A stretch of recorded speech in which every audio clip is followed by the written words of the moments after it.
Bom, gente, nosso vídeo hoje de história é breve, porque de início o tema que vocês vão ver aí é sobre o desenvolvimento socioeconômico nas páginas 94 até a página 96. E aí nesses conteúdozinhos vocês vão ter uma ideia em relação a como foi esse avanço. Primeiramente, o Brasil ele teve um certo avanço econômico, como e por quê? Do que estamos falando? Vamos dar uma breve revisão, porque brevemente nós vamos ter o que nós chamamos de avaliações. Dia primeiro, nós vamos ter as nossas avaliações. Então, vamos de revisão. Nós vimos alguns conteúdos, basicamente, a chegada dos portugueses. Nosso livro foi tudo sobre a chegada desses portugueses. Então, com a chegada desses portugueses, houve um certo avanço, principalmente econômico no Brasil, porque nós tínhamos apenas uma estratégia nativa, que eram os índios, nos quais eles não tinham muito domínio do que era civilização, e muito menos estratégias econômicas sobre entender que existiam outras pessoas em outros lugares e entender que eles podiam ter uma certa faturação em relação a tudo que se podia produzir com aquilo que eles tinham. Eles entendiam que eles podiam fazer coisas com o que tinha na natureza, trabalhar com barro, trabalhar com artesanato da palha, artesanatos de outros materiais, utilizar certas coisas apenas para o seu consumo, pronto, acabou, morreu Maria Preá.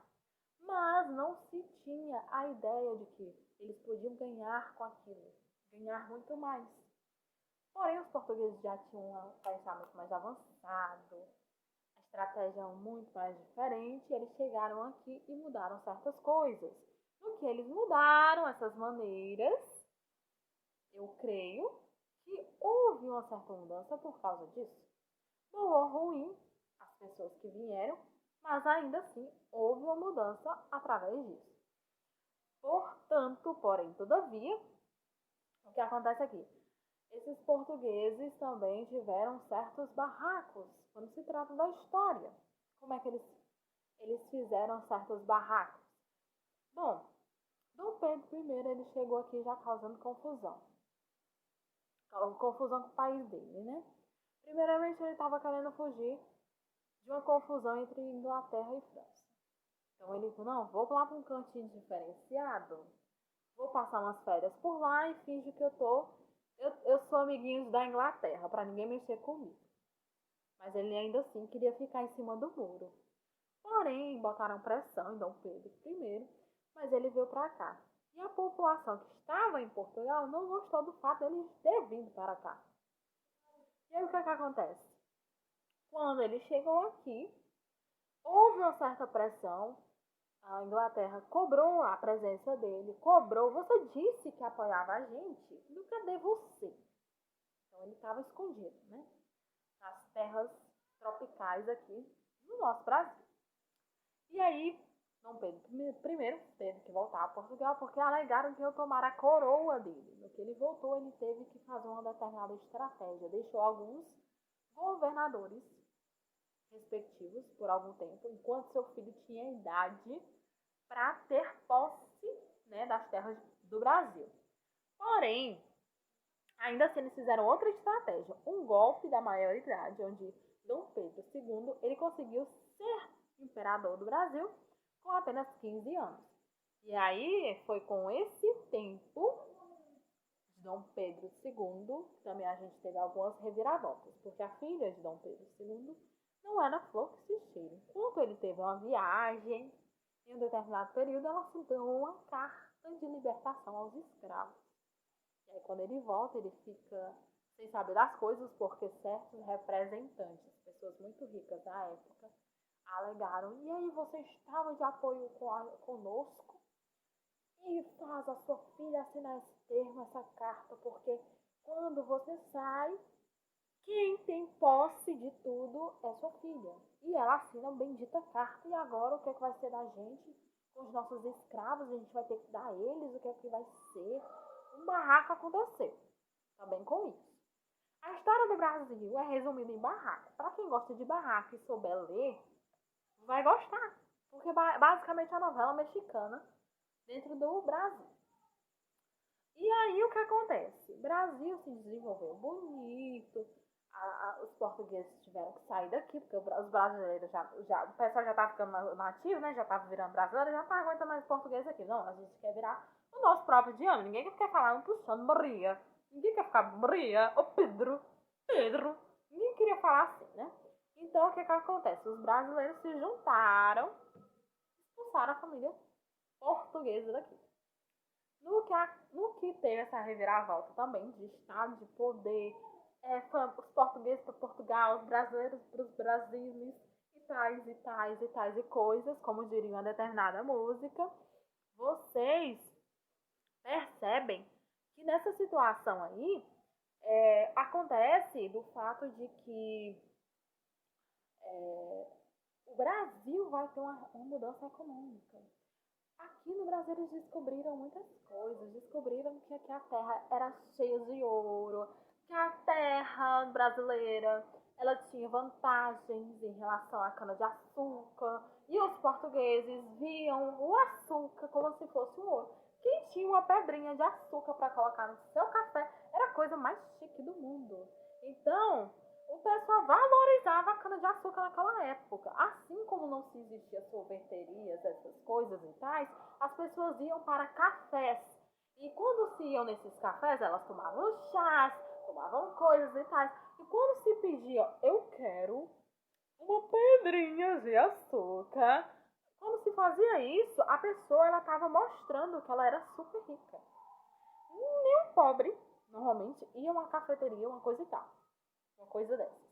E quando o pobre ia, ele pedia só um pouquinho assim, ó, molha a pedrinha de açúcar e tchau, meu filho, por conta de dinheiro pra isso tudo. Não. É como se você dissesse assim, meu filho, me dê 4 potes de açaí. A pessoa que já alega, tipo, eu quero comer 5 quilos de açaí, é uma pessoa super rica. Né? Pra pagar 5 quilos de açaí, bem assim, temperado, com banana, com morango, com leitinho, com coisas e tais. Então a pessoa que ela tá fazendo isso, ela tá mostrando, tá ostentando. E a pessoa que ela diz assim, olha, eu quero só um potinho, desse tamanhozinho de açaí, e bote só um negocinho assim por cima, pronto, acabou, você pode dizer que eu comi açaí e postar no Instagram. Então quando a pessoa faz isso, ela tá mostrando qual é o que ela pode pagar e o que ela não pode. E as pessoas também fazem a mesma coisa na época, né, Brasil colônia. Mas, como eu falei em relação ao açúcar, também teve o café. As terras brasileiras, ela era o auge. Foi assim, como é que eu posso dizer? Fazendo comparação com hoje, em relação a café, o Brasil ostentava farmácia, né? Como hoje em dia a gente vê, vocês veem em Fortaleza, farmácia em tudo que é esquina. Pois o café era o auge. O auge tinha cafeteria em tudo que era esquina. E além de ter uma cafeteria em toda esquina, acontecia que eles vendiam os grãos de café para outros países. Era como basicamente estivesse dizendo assim: vamos vender uma determinada farmácia, vamos fazer com que ela esteja em todos os países. E aí nessa ostentação aí de café, essas coisas, acontece que o Brasil ele desenvolveu também outros poderes econômicos.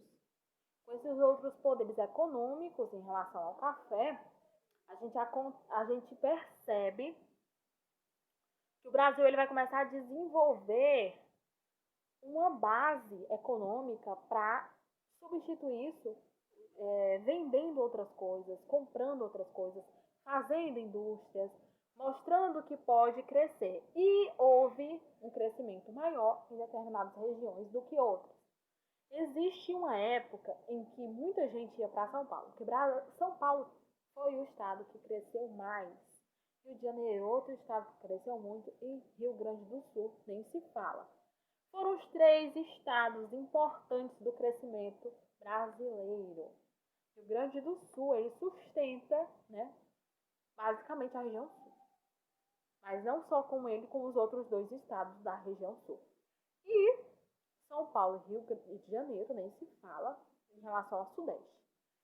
Esses três estados eram a base econômica para crescimento em relação ao fato de acontecer a demanda do café, aos pedidos do café, porque esses três estados eram os que mais vendiam, eram os que mais ganharam, e foi eles que cresceram em relação à indústria, ao mercado, à exportação e importação de coisas.